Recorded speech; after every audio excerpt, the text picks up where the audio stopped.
Hey there. Ritual here to give a big shout out to you for making it through the hectic holiday season. The magic of those family moments, that was you. And now there's new milestones to prep for in 2025. This new year, check clean, quality, pregnancy nutrient support off your to-do list with Ritual. We've done the research to create science-backed pregnancy support like our prenatal multivitamin, natal choline, and fertility support, all designed to be taken alongside each other. But don't just take our word for it. They're also third-party tested for microbes and heavy metals and Clean Label Project certified. So whether you're trying, thinking about trying, or already there, we don't have to tell you that prioritizing yourself can be the hardest part.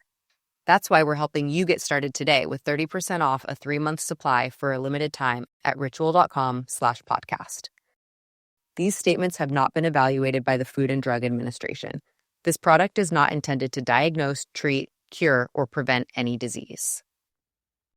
At Ritual, we know what goes into the holiday season. The potluck planning, the gift giving, the spreadsheets. So this new year, take a moment for yourself with science-backed support that puts you first. So whether you're focusing on supporting foundational health with a clean vegan multivitamin or supporting your gut health with Symbiotic Plus, do it with 30% off your first month at ritual.com/podcast. These statements have not been evaluated by the Food and Drug Administration. This product is not intended to diagnose, treat, cure, or prevent any disease.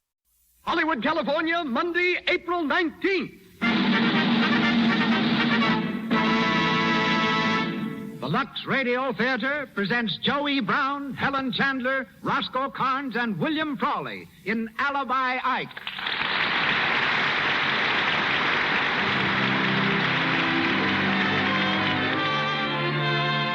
Lux presents Hollywood. Our stars, Joey Brown, Helen Chandler, Roscoe Karns, and William Frawley.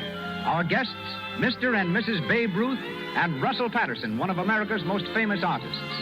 Our producer, Hollywood's foremost citizen, Mr. Cecil B. DeMille. Our conductor, Louis Silvers. This hour of Hollywood stars and personalities comes to you direct from the Lux Radio Theater on Hollywood Boulevard, with good wishes from the makers of Lux Flakes. To everyone, a hearty welcome.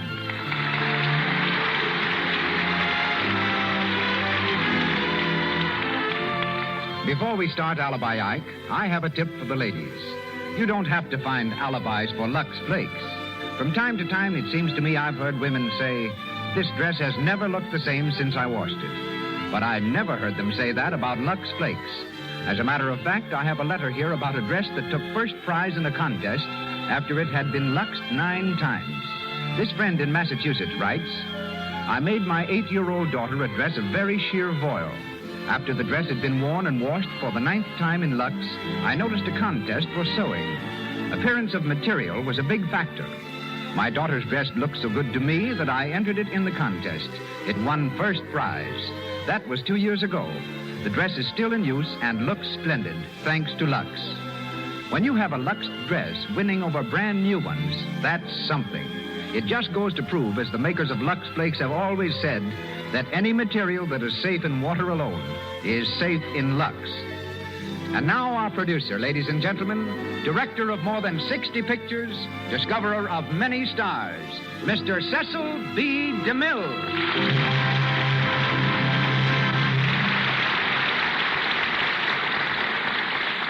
Greetings from Hollywood, ladies and gentlemen.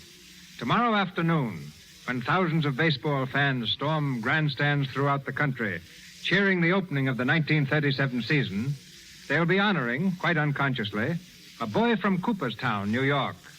98 years ago, the boy borrowed a few ideas from a game known as rounders, some from another pastime labeled one old cat, and adding a few of his own, gave the nation its most beloved sport, baseball. The boy was Abner Doubleday. Abner had his day, and it was a doubleheader.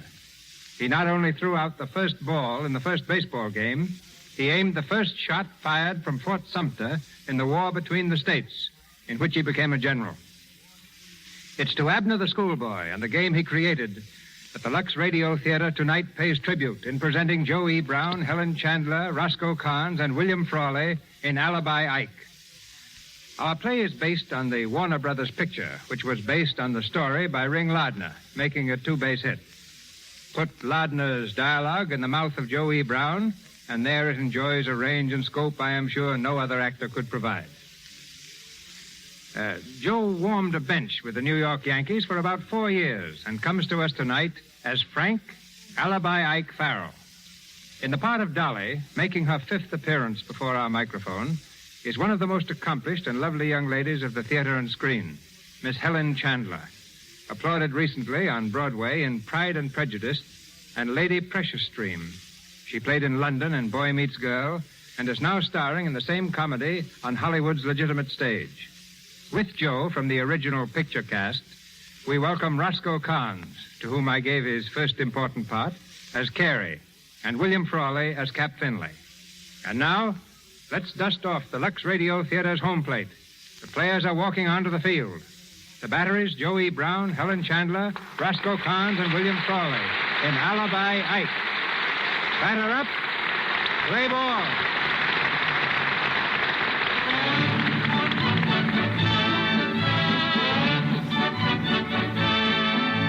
We go back a few weeks before the opening of the baseball season.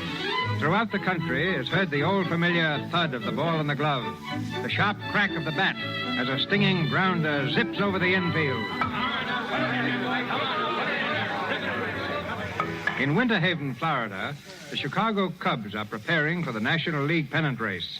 Near the players' dugout, Cap Finley, the manager, is talking to the owner, who is optimistic about the team's prospects.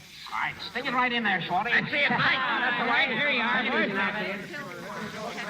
If I can make a prophecy the first day of the season, Cap, I have a good hunch we're going to finish a lot stronger this year than last. Yeah, well, we couldn't finish much worse than 8th. You know? I have every confidence in you personally, Cap, and I've convinced the other stockholders to let you work it out your own way. Thanks, Tom. I wish you'd convince them not to sell Pennock. Well, you're sure to find a pretty likely pitcher among the 10 new rookies. Why, there's one boy alone, Farrell, struck out 20 men in one game last year. Sure. He was with the Holgate Terriers, wasn't he? Mm-hmm. But did they claim Lou Gehrig was playing against him in Holgate last year? I'll bet I'll have to ring a cowbell to get him off the field. Well, I'm pinning my hopes on this Farrell boy. If he's as good as they say he is... Well, wait till he shows up, Tom. That'll be time enough for prophecies. Telegram for you, Mr. Finley. Oh, thanks. Let's see it, Mike.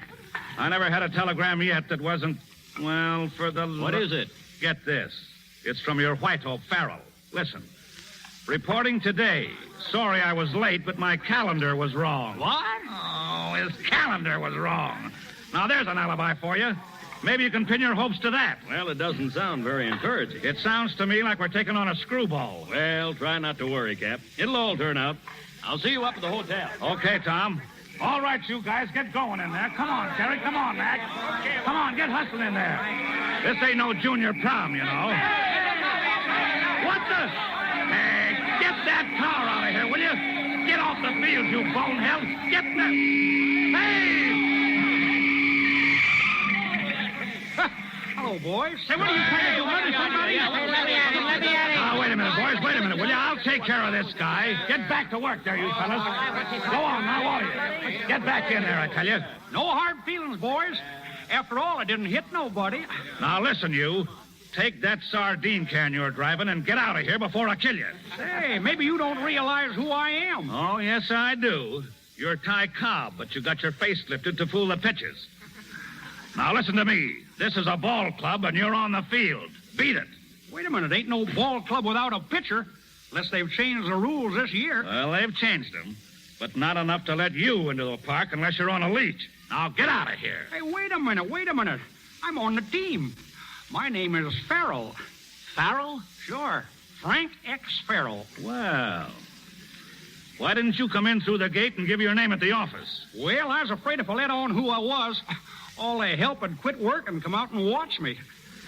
That's what used to happen when I played with the Holgate Terriers. Oh, I see. Is that why you put on a disguise? Disguise? Hey, this ain't no disguise. This is my baseball suit. You don't say. Yep. Well, you ought to put a sign on it so folks would know. Hey, that's a good one, mister. Well, I'll be seeing you. Where are you going? I'm going out and slug a few. Never mind that. Come over here and loosen up your arm. Well, all right. You want me to loosen it? Gosh, it's as loose as goose grease right now. Hey, Carrie. Yeah? Handle a few for this guy, will you? Sure. Yeah, wait a minute. You better put a batter up there, too. Give me something to aim at. All right, Farrell. Toss up a couple. Sure. What'd you like to see first? My zipper or my clipper? Well, now, I don't know. Just suppose you just try your fadeaway speedball with a slow-up twist and a drop hook on the end. Sure. That's my special. Well, there she goes. Hey, easy on the speed, wise guy. What's the matter, catcher? Sting your hands? Hey, Farrell, your calendar is still wrong. This ain't July. I know it. It's hot in July. Well, your arm ain't going to be hot in July if you don't take it easy. I am taking it easy. I never open up the first few weeks. Boy, look at that wind-up. Boy, if you ain't open now. Say, how many games did you win last year? Only 28. Had malaria most of the season. Malaria, huh? Well, where can I send the rest of my pitchers to get it? Huh? Never mind. Okay, Kerry. All right, Cap. Come on over here, Farrell, and let's see you hit a few. Well, wait, I ain't warm yet. I could do this all day. Yeah, I know, but I'm just trying to save the catcher. Oh. Grab a bat there. Hey, Tex. Yeah? Whip up a couple here, will you? Sure. Go ahead, Farrell. Well, I never hit my best on Wednesdays. Now, don't you worry about that. I'll cancel all our Wednesday games. That's a good one, Cap. Just show us how you hit on the 4th of July when it comes in leap year. Sure. Okay, pitcher. Come on. Throw her in there and put something on that potato. Come in. Holy. Boy, what a clout. Over the fence, boss. Well, I told you I wasn't so good on Wednesdays. Yeah, it only cleared the fence by about 8 feet, that's all. Well, I twisted my ankle when I swung. Say, when I'm in form, I can clear that fence by 30 feet every time. And if I don't clear it... And if you don't clear it, then what? I'll knock a hole in it.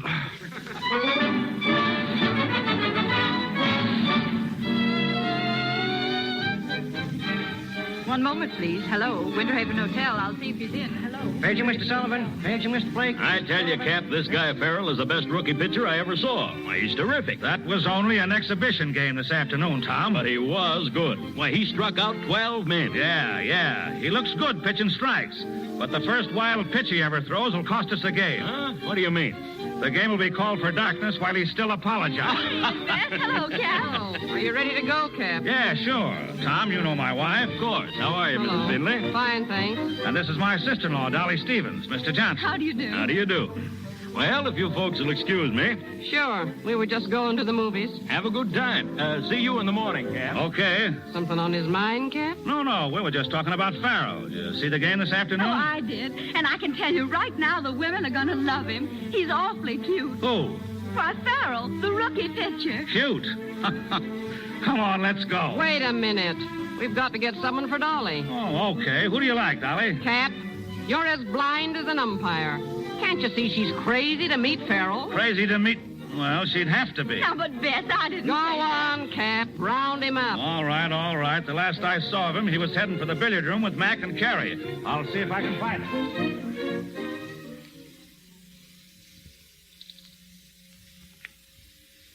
Well, that's a nice shot, Kerry. Yeah, now let me see now. The 11 ball in the side pocket. Say, Farrell, is it absolutely necessary for you to crack peanuts while I'm making a shot? Well, it's necessary for me to crack them if I want to eat them. But not while I'm making a shot. Well, all right. Go ahead, Mr. Carey. You don't bother me none. You missed, Kerry. Yeah. Well, who wouldn't miss a guy cracking peanuts? All right, your shot, Farrell. Well, let's see. What's the layout? Gosh, looks pretty impossible, don't it? Now, wait a minute. Call your shot. Gosh, I can't see so very good without my spectacles. Well, why don't you wear them then? Gosh, I never thought of that. There, that's a lot better. Let's see now. The 4 ball in the side pocket, the 8 in the corner, the 6 down on the end, and any others that happen to fall. What? You'll never make it. Well, a man can only try. Holy smoke. 5 balls in one shot. Is that all? This stick must be crooked. Say, I'd use a hockey stick if I could make shots like that. Well, I quit. I'm not playing with no champion. Now, wait a minute, Kerry. Wait a minute. Hey, let me see those spectacles of yours, Farrell. Sure. Here you are. I thought so. There ain't even any glass in them. I know it. I had to take the glass out on account it hurt my eyes. Guess I'll put this cue back in the rack. He'd like to go to bed, but he can't think up an excuse. Well, guess I'll say goodnight, boys. I ain't sleepy, but got some gravel in my shoes, and it's just killing my feet. I should think they'd take them gravel pits out of the billiard room. Hey, that's a good one, Mr. Carey. Hey, Farrell. Yeah, Cap? Come here, will you? Sure. Good night, fellas. Yeah, good night. Good night. Oh, boy. That guy is the original Alibi Ike. Yeah, he's got an alibi no matter what he does, good or bad. Yeah, but at that, he ought to make us a good man, Carey. Yeah, unless that gravel in his shoes brings back his malaria and throws his eyes out of focus so he can't read the calendar and find the home plate.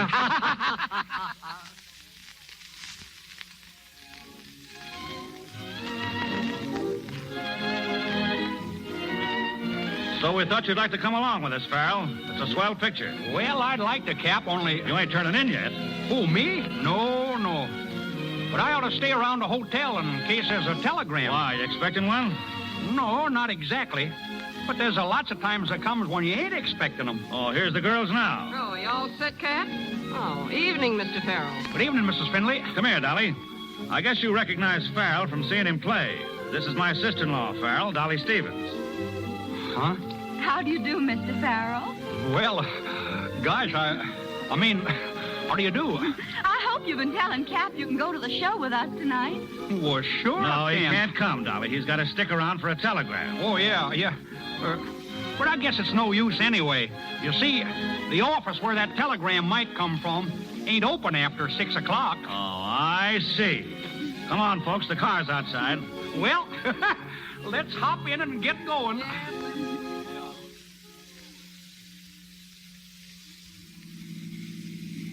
I like riding in a rumble seat. Don't you, Mr. Farrell? Some people don't, but I do. Well, keeps you out in the fresh air. Ball players need a lot of fresh air, you know. Yeah. I saw you play this afternoon. You struck out 12 men. Oh, it was wonderful. I had an off day on account of my lumbago. Say, if I'd known you was watching, I'd have struck them all out. Would you really? Sure. I was just taking it easy because it was an exhibition game. Oh, now you're just being modest. No, I ain't modest. Only I don't never brag. Because if a guy's really got the stuff, he don't have to brag. Uh-huh. I guess that's right. Say, are you going to be around much? I mean, well, are you going to be around much? Well, I'm staying for another week or so. Oh, gosh, that's swell. Then maybe I can be seeing you around, around the hotel. That is, if you're going to be around much. Well, yes, of course. Well, maybe we can sort of get together, go to a show or out for a walk. Oh, I just love to walk, Mr. Farrell, don't you? Well, they say it's awful good exercise.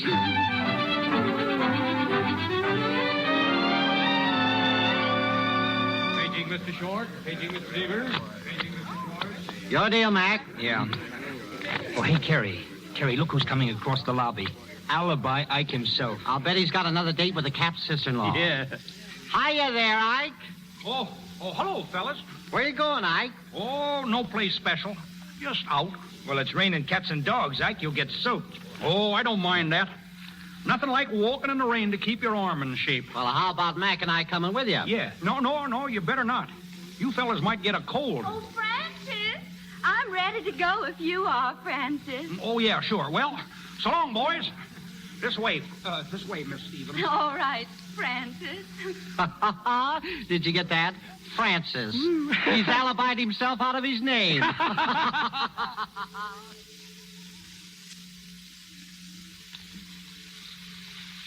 If you're getting wet, we can go back to the hotel, Francis.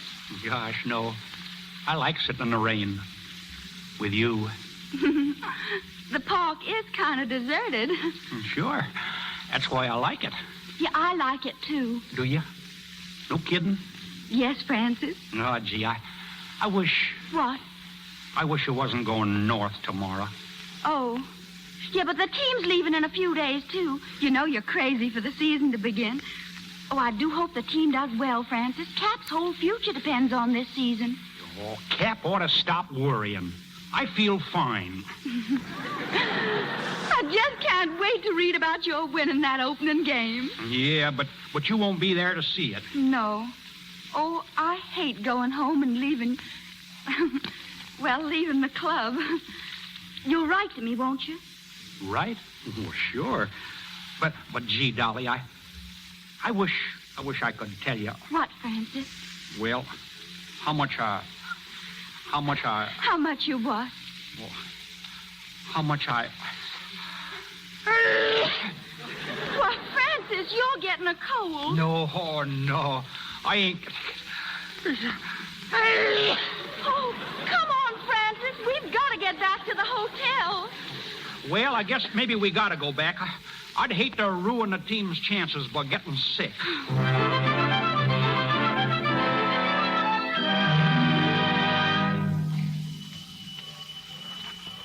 Well, Dolly, your train ought to be here pretty soon now. Yes, pretty soon. Of course, sometimes they're late, you know. Yeah, they don't always run on time, do they? No, you see, sometimes they get behind in their schedules. Oh, I see. And that's what makes them late. Yeah, that's one of the reasons. Gosh, Dolly, I wish this train wouldn't never come. Oh, do you really, Francis? Yeah. Oh, gee, Dolly. Oh, gosh, there it comes, and it's right on time. Oh, then I guess it isn't late. No, right on time, just like I said. Well? Well? Francis, I think there's something in my eye. Would you look? Sure. Wait till I get my handkerchief.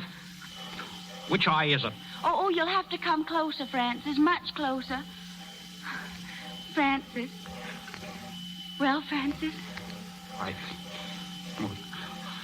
I don't see nothing. Oh, well, never mind. I guess it's all right now. Say, I wish you'd keep my handkerchief, though. You might get something in the other eye. Yeah, but you might need it. No, not me. Say, when I see something coming, I always duck. Oh. And anyway, I'd kind of like to have you keep it, in case you need it. I'd love to keep it, Francis. Oh, gee, that's great. Well, I guess there's nothing more to say. No, I guess that's about... No, it ain't either. Oh, Francis. Dolly, I gotta tell you something. I hope you don't get mad or nothing, but... Yeah, go on, Francis, quickly. Dolly, listen. Listen, Dolly, because it's awful important. Oh, Francis, hurry. Dolly, I... Francis, I've gotta go. No, I... Dolly. Oh, goodbye, Francis. No, I... Wait. Goodbye. Wait, Dolly, wait, I... Dolly, listen,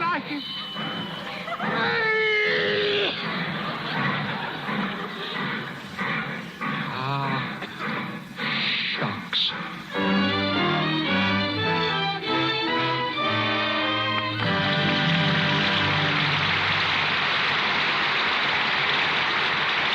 We will continue with Alibi Ike in just a moment.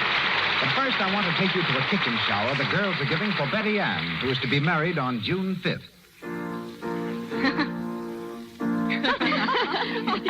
You girls are perfect darlings to give me all these grand shiny pans and things. Oh, look. There's still a package you haven't opened. So there is. Why, it's a big box of Lux Flakes. And here's a card. It says, the most valuable thing I could give you. Ask me why. Signed, Helen.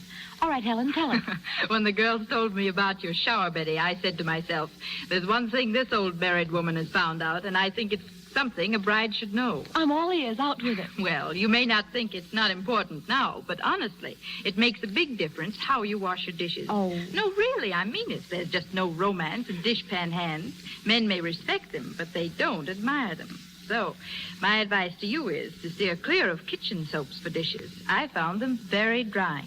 Sooner or later, they give you dishpan hands. But you can bet your life, Lux never will. Thanks a lot, darling. I'll stick to Lux. Remember, Lux has no harmful alkali, nothing to dry and roughen the skin, and it costs next to nothing, hardly 1 cent a day for all your dishes. And now, Mr. DeMille. On with the story of Alibi Ike, starring Joe E. Brown, Helen Chandler, Roscoe Karns, and William Frawley.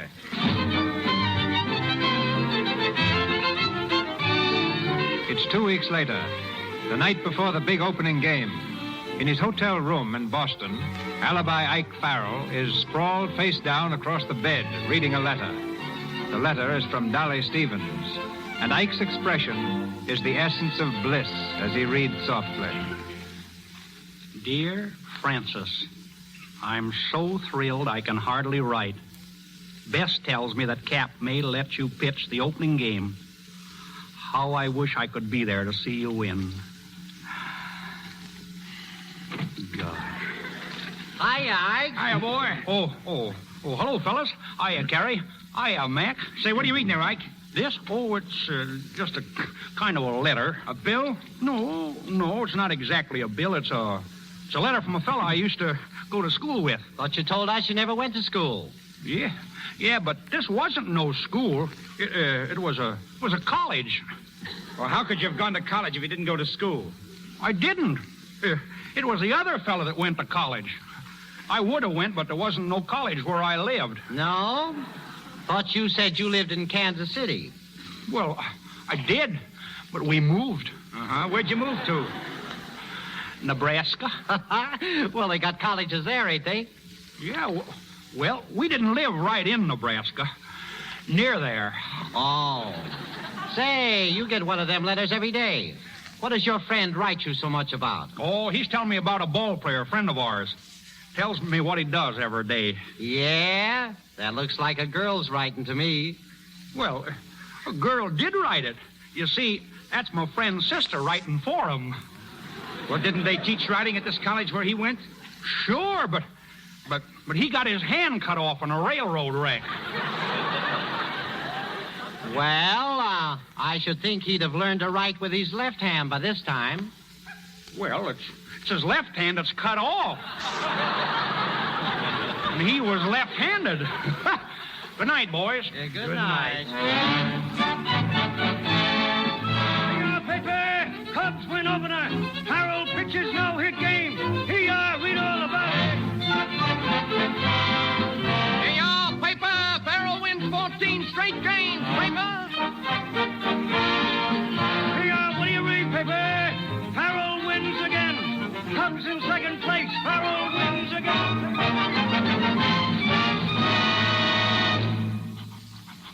And so you see, Dolly, the Cubs and me has practically cinched the pennant. Almost. Period. Next 2 weeks, we'll tell story, and as I will pitch 2 times in next 2 weeks, all is over but shouting. Semicola. Yeah, who is it? Come in. Good evening, Mr. Farrell. Hiya. My name's Crawford. You don't know me, Mr. Farrell, but I'd go through fire and water to shake hands with you. Oh, you don't have to go to all that trouble. I'm glad to shake hands with you. Well, thanks. You're the best pitcher I ever saw. Well, maybe I ain't the best, but I won an awful lot of games this year. You sure have, boy. You're on your way to big money. Yeah, but... And you'll get it. You're a smart boy. Well, it ain't only that I'm smart. Just that I got the stuff that fools these other fellas. You sure do. Yep. I guess there isn't anybody a guy like you couldn't fool. Mr. Farrell, I'd like to ask a real favor of you. I'm president of the Young Men's High Ideals Club. I guess you've heard about it, haven't you? No. Not exactly. There's 1 or 2 of our boys, we caught them drinking and things like that. Drinking? Say they oughtn't to do that if they want to make good. Well, now, that's just what I was telling them. And what they need is an example, Mr. Farrell. I want you to come over and meet them tonight and tell them some of the secrets of your success. Well, mister, it's getting kind of late. Yes, I know, but we're having a special night. In your honor, we're going to let the boys stay up until 10:30 if you'll just come and talk to them. Well, okay, mister. I don't like to stay up late myself, but if it's to do good, I'm with you. Oh, Come on, I knew I could count on you, Mr. Farrell. I've got my car right downstairs. Get my hat here.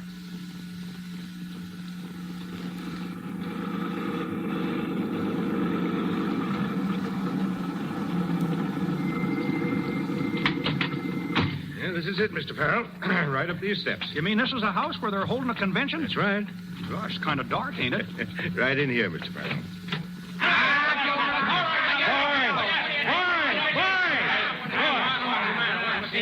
I tell you boys about smoking and drinking in my absence?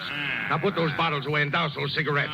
And don't let this happen again. Okay, Chief. Come on out with the butts, you mug. Come on out with them. It's all right. Bust somebody in the snoot. Hey, wait a minute, boys. Your president is right.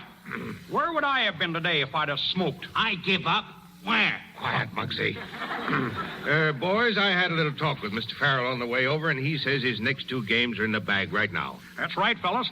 I can't lose. Oh, no? I neglected to tell Mr. Farrell that continuous winning is against the principles of the Young Men's High Ideals Club. Oh, yeah. What do you mean, against the principles? Well, you see, Mr. Farrell, our motto is live and let live. Now, what we'd like you to do is ease up a little in your next 2 games. Let the other team get a few hits once in a while. Maybe even let them win, just for the sport of it. That's the idea, isn't it, boys? Certainly, that's the way. Wait a minute. That's what. Just a minute, boys. I know it couldn't be true, but this sounds like maybe you fellas was trying to bribe me or something. Bribe you? Oh, no. Of course, we might make you a little present, say $10,000 or $12,000. I see. Good night, boys. Now, Mr. Farrell. Now, wait a minute. Let me go. I'm wise to you fellas. You got me over here so as you could talk me into losing for you. You're nothing but a bunch of gamblers and cheats. Let me out of here. Grab him, Lefty. Come here, you. Wait a minute. Out. Now, Farrell, we don't want to be nasty about this, and you're interested in health, aren't you? Well, sure I am. Think a man ought to keep his strength up, don't you? Yeah, sure. Well, let me show you one of my strength secrets. Ow! Hey, let go! Let go my arm. Now just imagine me doing that to your pitching arm, only finishing by breaking it off. Understand? Ow! Let me go. I understood all the time. I just wanted to be sure you fellas wasn't kidding me. Good. That's all. Now, here it is. We want you to lose your next 2 games. There's $12,000 in it for you. How about it? Not on your... What? Well, sure. I know just what you mean. You better. And remember, Farrell, this is your last chance for an easy lesson. You lose the next 2 games you pitch or else. Understand? Or else.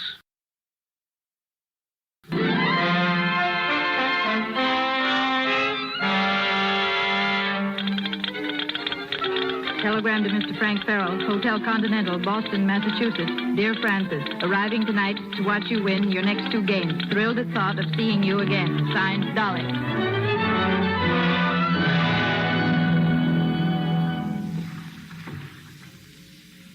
Oh, Francis, it's beautiful out here tonight. I love rowing. You do?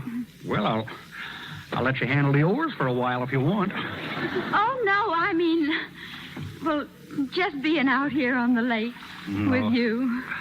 Yeah, sure is nice. Yeah. I'm glad we didn't go to the show with Cap and Bess. So am I. We couldn't have seen the moon so good in there. Is that the only reason you didn't want to go? No. Gee, I wanted to be alone with you. I didn't want no other people around us. Do you mean it, Francis? Mean it? Gosh, I wish I could tell you how much I mean it. Dolly, I got something for you. Maybe that'll show you. Oh, you got something for me? Yep. Now, where is it? Let's see. Gosh, I had it right here in my vest pocket. Oh, Francis, what is it? Well, but first I want to ask you something. Yes, Francis. Dolly, do you like me well enough to be alone with me for a long time? Forever, Francis. You mean it? Of course I do. Sink or swim? Yes, Francis, dear. Sink or swim. Then look, Dolly. Oh, Francis, don't stand up in the boat. Francis! Oh, Francis, where are you? Help! Throw me a rope. I'm sinking. Francis, try standing up. Huh? Oh, gosh, I can stand up. Gosh, it's only up to my knees. Are you all right? Sure, but I'm all wet.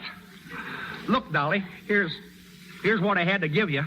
It's an engagement ring. Oh, an engagement ring? Yeah. Oh, an engagement ring, Francis! Look out! Dolly, don't stand up in the... It's tipping over! It's tight. Gosh, now we're both all wet.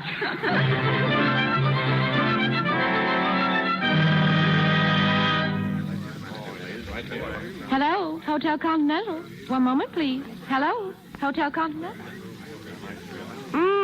So that's the sparkler. Well, it certainly is a peach, Dolly. Oh, Bess, I'm so thrilled. Where is Francis, do you know? They're over in the card room with a couple of the boys. You going out tonight? Well, we were going to the theater if the boys will let him get away. Yeah, I'd better go and call them all. No, you ain't leaving yet, are you, Ike? Sorry, fellas, but I just got to. Well, where you going? Oh, just to the theater, I guess. All by yourself? No, friend of mine's going with me. Well, what do you say if we go along? Yeah. Well, I ain't only got 2 tickets. We can get some more seats.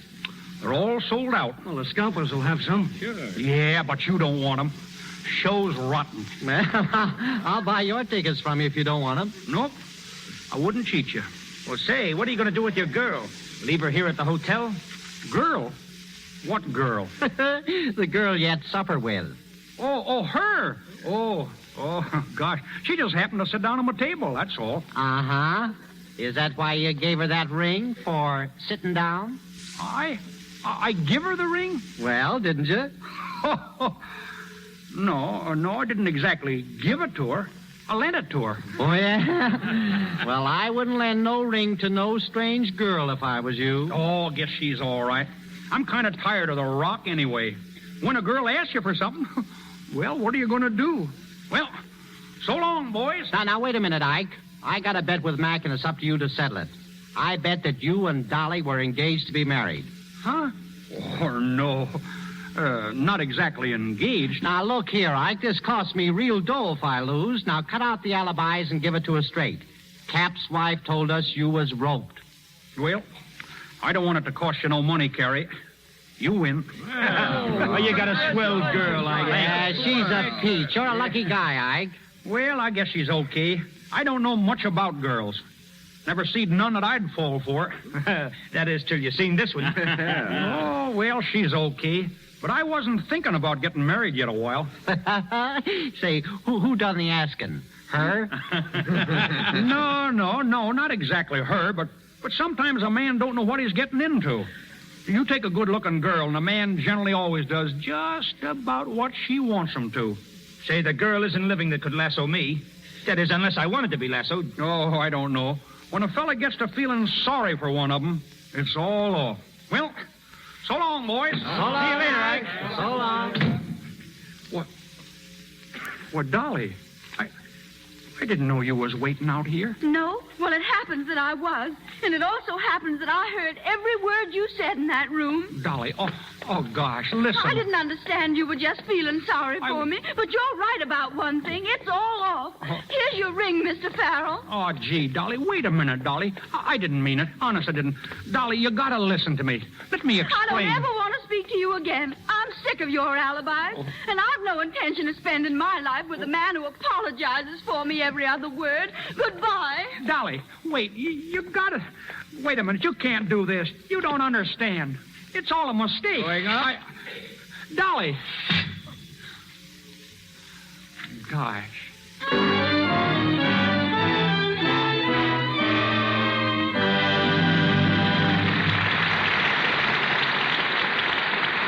Identification. This is the Columbia Broadcasting System.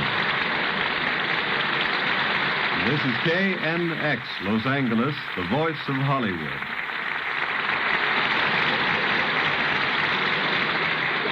Alibi Ike will be back in the box pitching for the Lux Radio Theater again in just a moment.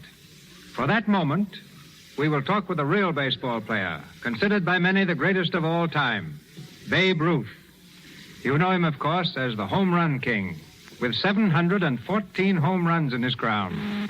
But when Babe started out with the Boston Red Sox in 1914, he was a pitcher. And to this day, he holds the record for pitching the greatest number of consecutive scoreless innings in a World Series. In 3 games, he pitched 29 innings without allowing 1 run. At this moment, Babe Ruth and his charming wife are listening in the trophy room of their home on Riverside Drive in New York City. They're going to speak to you from there. The Sultan of Swat and his lady, Mr. and Mrs. George Herman Babe Ruth. Thank you, Mr. DeMille. I would like to tell you that Mr. Ruth and myself are certainly enjoying the game you're umpiring out there in Hollywood. Joey Brown is pitching them right across the platter every time, and it's a great show from the stands there. At the end of the first inning, they made a point that certainly meant a lot to me. That was when they talked about Lux Flakes. I've used them for years to cut down on runs. Not the home runs that Babe Ruth hits either. I mean the stocking runs that hit me. Ah, that's right, Claire. I saw a box of Lux on the kitchen shelf last night. Were you in the kitchen dieting again? No. I didn't even go near the icebox. I was looking for the sport page of the paper you threw out. You see, we're getting into baseball season very fast here. According to my scores today, my prediction of the last 3 or 4 days are showing that we're going to have a great season with plenty of thrills. Philadelphia Nationals beat the Boston Bees in the first game today. They played 11 innings and won by 2-1. And in the second game, they won by 1-0. The Athletics beat the Senators 4-3, imagine, in 11 innings. Babe, if you're going to tell them who is going to win the pennant, I'm through. Well, I might be through myself. Suppose you tell them. Well, on his radio program the other night, I heard Babe Ruth say the Cardinals would win it in the National League and the Yanks in the American. But I noticed he made no predictions on his golf game. Have you heard anyone predict a golf game right? I've been playing golf for 7 years. I think it's a great idea for a ball player to have 2 sports. But even if he has 2, don't try to combine them. But when you're playing baseball, stick to baseball. But on the off season, I think golf is a great conditioner for your legs. That may be true, dear, but very often I've heard you come off the golf course saying, baseball certainly is a great game. All right, Clara, you win. Good night, Mr. DeMille, and thank you for letting us play on your league program tonight. I think if anyone deserves the pennant, it's the Lux Radio Theater League. Good night.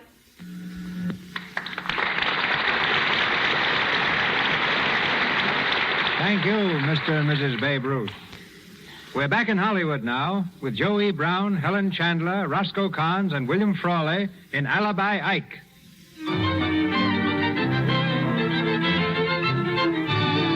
Sick at heart because Dolly broke their engagement, Farrell went out the next day and pitched a losing game. Pitched so badly it aroused suspicion in the minds of Cap and the owner of the club. They've gone to his room to question him. They find him slumped dejectedly in an armchair. Ike, we want to talk to you. Yeah? Well, I don't want to talk to you. No, just a minute, son. Don't you feel well? Yeah, I feel all right. Well, is there anything we can do? Yeah, you can get out of here and let me alone. You know, Farrell, that was a pretty bad game you pitched today. Looked like you weren't even trying. What do you mean I wasn't trying? I'd answer that door if I were you. I was just going to. Well, what do you want? The chief told me to give you this envelope. You'll catch on when you open it. So long, kid. Who was that, Farrell? Well, I don't know. Never seen him before. Brought me a letter. Well, he didn't look like a postman to me. Why don't you open it? All right, I will. Gosh, it's getting so a fella can't even open his mail in private. Hey, what's this? I'll tell you what it is, Mr. Farrell. It's a roll of greenbacks. Let me see that. Look, Tom, a half a dozen $1,000 bills. A half dozen $1,000 bills? What? Say, that's $6,000, ain't it? Yeah, and there seems to be a little note attached to it. Listen to this, Cap.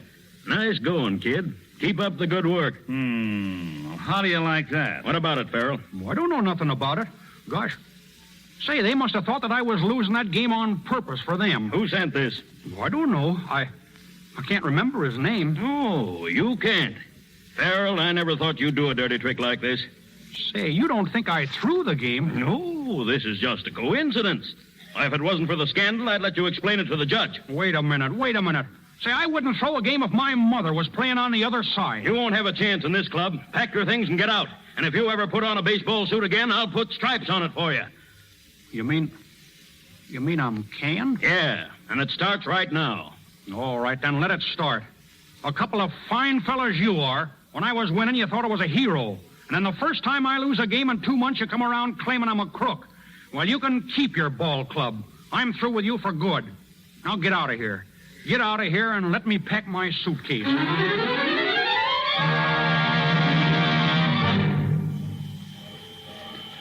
Fine fellows they are. I'll show them. Frank Farrell. Frank Farrell, wait. What? Frank, wait. Oh, hello, Mrs. Finley. Where do you think you're going? I'm going back to Holgate. That's where I'm going. Oh, no, you're not. No? I just spoke to Cap. I told him the real reason why you lost that game. Because you was worried sick about Dolly. They want you back, Farrell. Well, I ain't going. You got to come back, for Dolly's sake, if not your own. Dolly?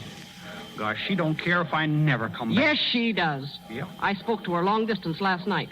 She's been almost frantic since she walked out on you. Well, gee, if you think that... I don't think. I know. But if you go off now, you'll be disgraced. And if I tell Dolly that your comeback depends on her, she'll be back tomorrow cheering for you.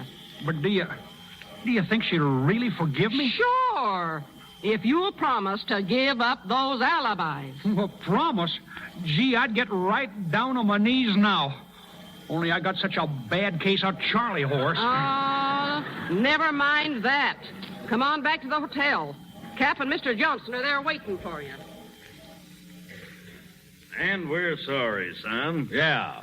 We should have known better than to think you'd throw a game. Oh, shucks, that's all right. It's all over as far as I'm concerned. But it isn't. Not yet. I want to get those crooks and get them right. Do you know where to find them? Sure I do. At their clubhouse. Okay. I want you to go and see them the day before your next game and tell them you're going to throw it. But you won't do it unless their man meets you with the money just before the game. Then we'll have a couple of federal men there and catch them red-handed, giving you the dough. Oh, boy, say, that's pretty slick. I'll be pitching next Thursday. I'll go and see them Wednesday night. Just why do you want the money in advance? Well, I tell you, they're looking at me funny. I gotta have that dough so I can get out fast if they do come after me. Are you trying to put the cross on us, Farrell? Say, ain't I done everything you told me to so far? Okay. We'll have the dough for you. Now scram. Sure. Well, good night, boys. Don't forget. Well, what do you think, Chief? He's pulling a fast one on us, but he's not going to get away with it. We got everything sunk on tomorrow's game. If Farrell wins, it means the pennant for the Cubs. Farrell isn't going to win, Lefty, because Farrell isn't going to pitch. Huh? You and Charlie are going to pay Mr. Farrell a little visit tonight, see? Don't mess him up if you can help it, but get him away from the hotel. You know what I mean, Lefty? Yeah. Maybe a little chloroform will help. Handle it any way you want, but get him out to the farm and see that he don't wake up until the game's on. Leave it to me, boss. When I get finished with him, he'll be lucky if he ever wakes up.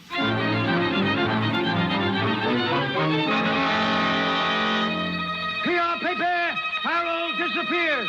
Ace Cup pitcher disappears on Eve of big game. Read all about it, paper. But I tell you, Bess, something has happened to him. Yeah? Well, something else will happen to him if he doesn't show up for the game. The game? All you think about is the game. What worries me is Francis. Oh, now calm yourself, Dolly. He'll be all right. He'll probably show up at the last minute with an alibi. Oh, but he isn't all right. He'd never do a thing like this. Oh, if I only knew where he was. Come on. It's almost time for the game. Yes, sir, folks, it's a great game. At the end of the fourth inning, the Cubs are trailing the Giants by 1 run. Now it's a shame that Farrell is near to pitch tonight. Turn that off, There seems Charlie. to be no information as to his... I think the sap is waking up. Oh. Hiya, Farrell. Huh? Hey. Take it easy, boy. Lay down there. Hey, what is this? Just a little game we got up, Frank, and you're it. Where am I? Why, this is the health farm, Sonny. We brought you out here for your health. My health? Say, quit kidding me. I got to get to the ballpark. Boy, you're so far from the ballpark, you'll do well to get there by next season. Oh, I will I? Get in, Charlie. Come here, you. Look at Frank now. Sit down. There. That's better. Now, Farrell, if you're a good boy, you can go home. Just like you come here. All in one piece. You get it? Yeah, okay, boys. I guess you win. Now you're showing sense. Have a drink? Me? Say, I wouldn't touch that stuff. Well, maybe I will have one, thanks. Say when, Farrell. I'll pour it myself if you don't mind. Sure. Here. Thanks. Gosh, the bottle's almost empty. Pretty color when you hold it up to the light, ain't it? I don't pay much attention to the outside of the bottle. Look at there. It's all greenish. Boy, sure is pretty. Huh? Let me see it. Sure. Take a good look, mister. Hey, you for this. You take it away with that. Gonna keep me in there, are you? Gonna make us lose the game, huh? I'll show you, you... Give it to him. All right, here you go.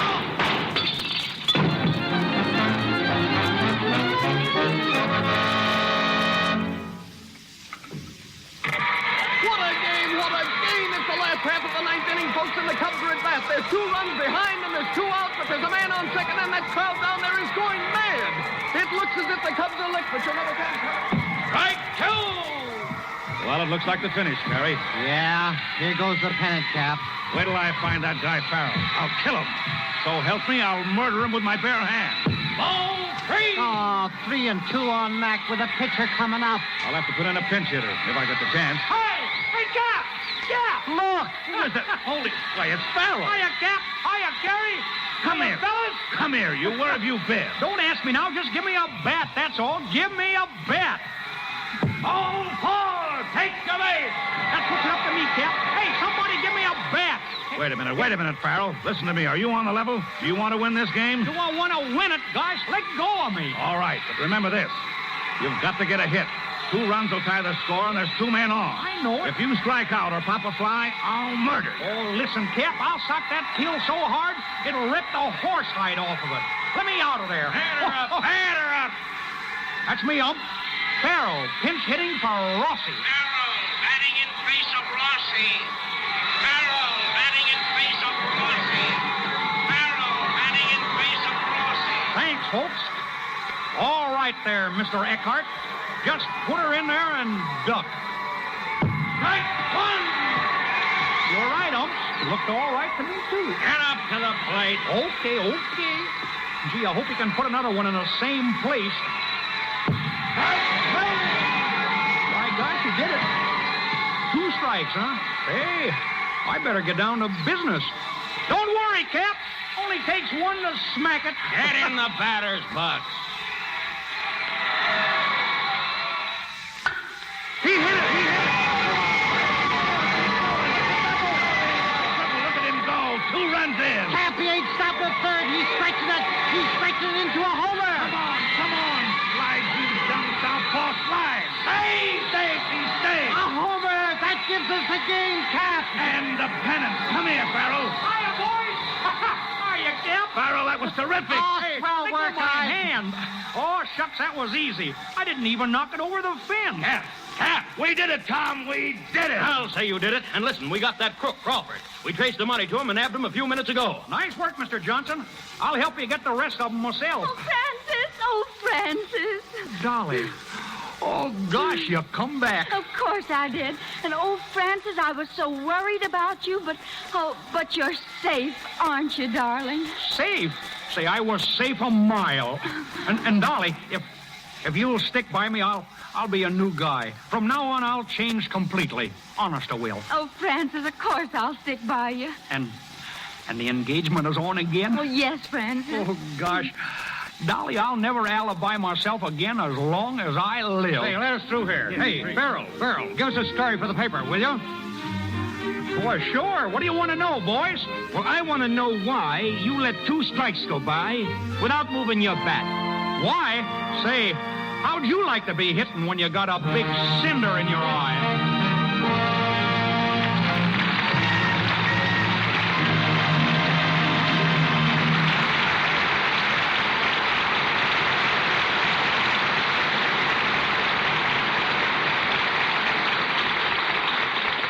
The game's over and won, but we play an extra inning a little later with Joe E. Brown and Helen Chandler. When Paramount Studios decided to make a picture called Artists and Models, they enlisted the services of one of the country's most versatile illustrators, Russell Patterson, creator with John Hill, Jr., of the famous flapper type. You've seen his drawings many times in our leading publications. But his talents go much further than the drawing board. He's created stage sets, costumes, men's styles, industrial designs, pioneered in plastic photography, and is largely responsible for the current popularity of puppet shows. Ladies and gentlemen, Russell Patterson.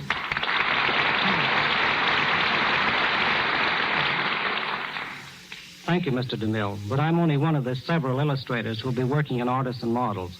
By that, I mean you'll actually see on the screen James Montgomery Flagg, John Legata, McClellan Barkley, Arthur William Brown, Jefferson McEmmer, and Rube Goldberg. A fine group of artists, but what about the models? Well, it's difficult to find perfect models even in Hollywood. Since we started our search for beauty, Mr. Ruel Walsh, the director, Mr. Louis Gensler, the producer, and Mr. Leroy Prinz, the dance director of Artist Models, saw more than 1,000 girls. We wanted about 100 of the most beautiful models. You'd be surprised at the small number in this group who met our requirements. What are the requirements? Well, I would say 4 in number. Grace, the ability to wear clothes, figure, and, of course, the beauty of the face. Why it's so hard to pick outstanding girls today is because most of them are standard types. They all want to look alike, and we look for individual types. Beauty, like everything else, seems to run in cycles. After the war, there was the collegiate and then the flapper types. The platinum blondes, the redheads, and last year the brunettes had their day. And this year? Oh, I would say the smooth-haired, dark, natural blonde with blue eyes and sunburned skin. I think she's the typical American girl of 1937. Since you preach individuality, I suppose you'd hesitate to tell the girls in our radio audience what kind of clothes to wear. Well, that's like a doctor trying to cure a patient without knowing the ailment. I would recommend the best fashion magazines and to follow the best-dressed picture stars. And above all, as much of one's own personality as possible. I can safely say that whatever they wear, women will keep on caring for their clothes in the most effective, economical way there is, with Lux Flakes. Lux is the safest, surest wardrobe care I know of. And that's why we're using it in Artisan Models. Thank you, Mr. DeMille. Thank you, Miss Patterson. In just a few minutes, Joe E. Brown boards a plane and flies from Hollywood to Chicago. But we still have time to bring back Joe and Helen Chandler to answer their curtain call. All right, Helen. And remember, Joe, no alibis.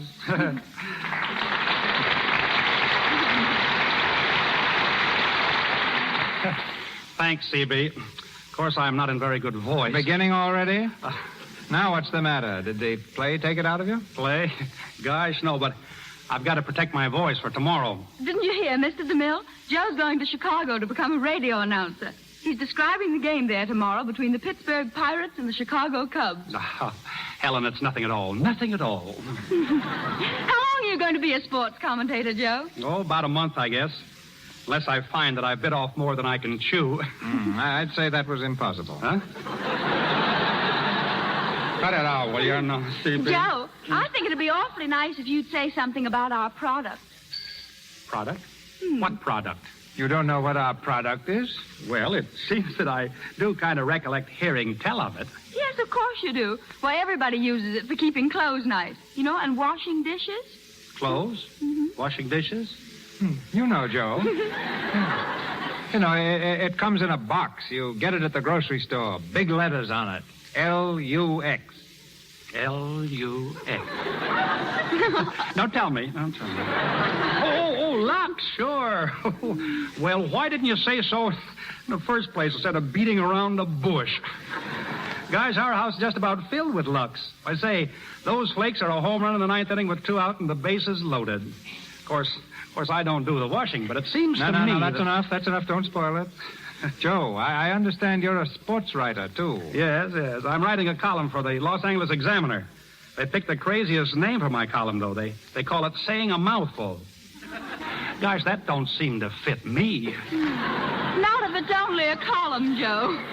Oh, you too, huh? Yeah, it ought to be a full page. Oh, I see. And Helen, just before I kiss you goodbye, before we say Dolly, guys, I'm all confused. Before I walk off the field, I want to wish a speedy recovery to one of baseball's immortals, now in Lakeside Hospital, Cleveland. He was banged up pretty badly in an accident the other day, and I know that you all join me in wishing the best to a great sportsman, our friend Tris Speaker. And now, CB and everyone, including you, Helen, goodbye. Goodbye, thank you. Goodbye, Alibi. Mr. Brown, Miss Chandler, our thanks. Ladies and gentlemen, this is your announcer, Melville Ruick. The program arranged for you next Monday night will be revealed in a moment by Mr. DeMille. Tonight's cast included Wally Mayer as Mac, Leora Thatcher as Bess Finley, Cy Kendall as Crawford, Lou Merrill as club owner, Joe Franz as Lefty, Charles Emerson as reporter, Frank Nelson as radio announcer, Ross Forrester as Tex, Ingeborg Tillish as telephone operator, and Marion Dennis as telephone girl. Joe E. Brown appeared through courtesy of David L. Lowe Productions. Louis Silvers, 20th Century Fox, where he was in charge of music for the new film That I May Live. Mr. DeMille, Mr. Karns, and Mr. Frawley, Paramount. Mr. Frawley's new picture is High, Wide, and Handsome, and Mr. Karns, Night of Mystery. Just a reminder, as you know, many localities switch to daylight saving time next Sunday. If you are not affected by daylight saving time, this program will come to you 1 hour earlier, beginning next Monday night. And here's Mr. DeMille.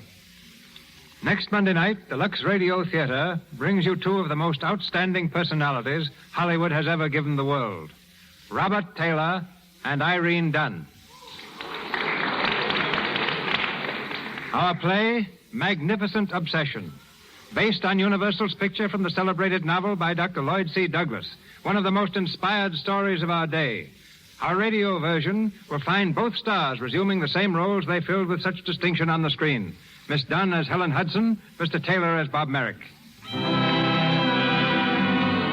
Our sponsors, the makers of Lux Flakes, join me in inviting you to be with us again next Monday night when the Lux Radio Theater presents Robert Taylor and Irene Dunn in Magnificent Obsession. This is Cecil B. DeMille saying good night to you from Hollywood. This is the Columbia Broadcasting System.